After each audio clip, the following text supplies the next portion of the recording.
Hello friends, நம்ம சேனலில் ஒரு சூப்பரான பன்னீர் பிரியாணி தான் எப்படி செய்கிறதுன்னு பார்க்க போகிறோம்.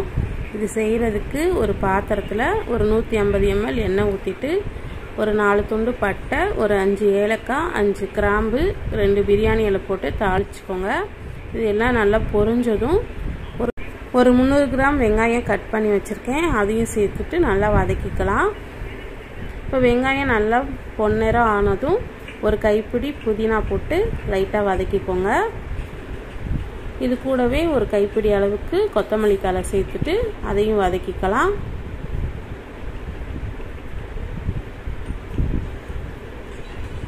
இப்போ நான் காரத்துக்கு ஒரு 5 பச்சை மிளகா லைட்டாக கீரி சேர்த்துருக்கேன். இப்போ இஞ்சி பூண்டு பேஸ்ட் ஒரு 2 டேபிள் ஸ்பூன் அளவுக்கு சேர்த்துக்கோங்க. சேர்த்துட்டு இஞ்சி பூண்டோட பச்சை வாசனை போக நல்லா வதக்கிக்கலாம்.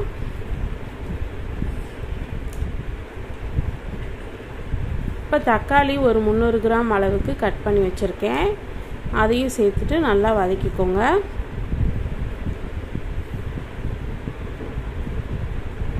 இப்போ காரத்துக்கு ஒரு டேபிள் ஸ்பூன் அளவுக்கு தனி மிளகாத்தூள் சேர்த்துக்கலாம்.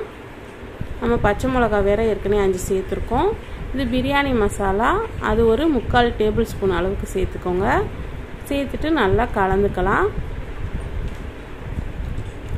இப்போ இந்த வெங்காயம் தக்காளி எல்லாம் நல்லா சாஃப்டாக வதங்கி வந்துட்டுருக்கு. இப்போது நம்ம இதுக்கு தேவையான அளவு உப்பு சேர்த்துக்கலாம். உப்பு ஒரு டேபிள் ஸ்பூன் அளவுக்கு நான் உப்பு சேர்த்துருக்கேன்.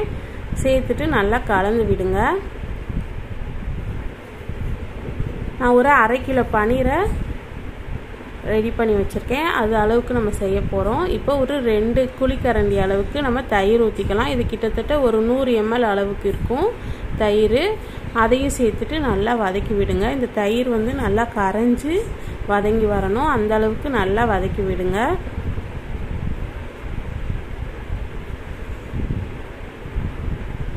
இப்போ நான் பன்னீர் ஒரு 1/2 கிலோ பன்னீரை இந்த மாதிரி கியூபாக கட் பண்ணி வச்சுருக்கேன், அதை சேர்த்துக்கலாம்.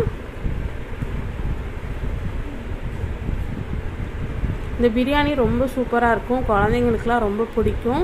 நம்ம லஞ்ச் பாக்ஸுக்கும் இது செஞ்சு கொடுக்கலாம், நல்லா டேஸ்ட்டாக இருக்கும்.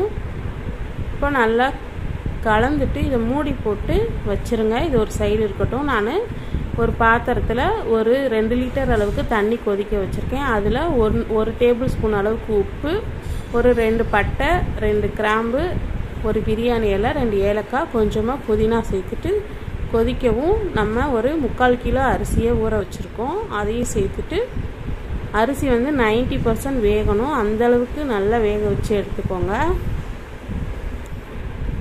இப்போது நம்ம பன்னீர் நல்லா உப்பு காரம்லாம் பிடிச்சி ரெடியாக இருக்குது கிரேவி கூட. இதில் நம்ம குடமிளகா சேர்க்க போகிறோம். குடமிளகா ஒரு 2 குடமிளகா கட் பண்ணி வச்சுருக்கேன், அதையும் சேர்த்துட்டு கலந்துக்கோங்க. நம்ம குடமிளகா சேர்த்து செய்கிறதுனால நல்ல வாசனையாக இருக்கும், பிரியாணி சாப்பிட்றதுக்கும் நல்ல ஃப்ளேவர்ஃபுல்லாக நல்ல டேஸ்ட்டாக இருக்கும். இப்போ நல்லா கலந்து விடுங்க. பன்னீர் உடையாமல் இந்த மாதிரி ஜென்டலாக மிக்ஸ் பண்ணி விடுங்க. இப்போ கஸ்தூரி மேத்தி எடுத்திருக்கேன், அது ஒரு டேபிள் ஸ்பூன் அளவுக்கு, அதை இந்த மாதிரி க்ரஷ் பண்ணி சேர்த்துட்டு நல்லா லைட்டாக கலந்து விடுங்க.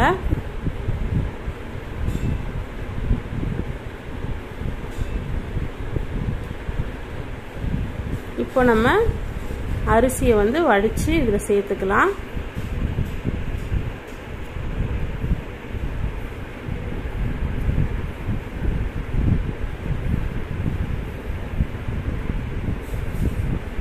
இப்போ சேர்த்துட்டு இந்த மாதிரி இதை நல்லா சமப்படுத்தி விட்டுட்டு கலர் வேணும்னா சேருங்க, வேணாட்டினா சேர்க்க வேணாம்.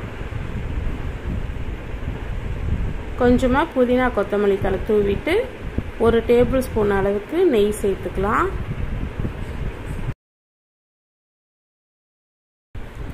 இப்போ நெய் சேர்த்துட்டு நம்ம மூடி போட்டு இதை ஒரு 20 நிமிஷம் விட்டுருங்க. 20 நிமிஷத்துக்கு அப்புறம் நம்ம பிரியாணி சூப்பராக ரெடி ஆகிடும்.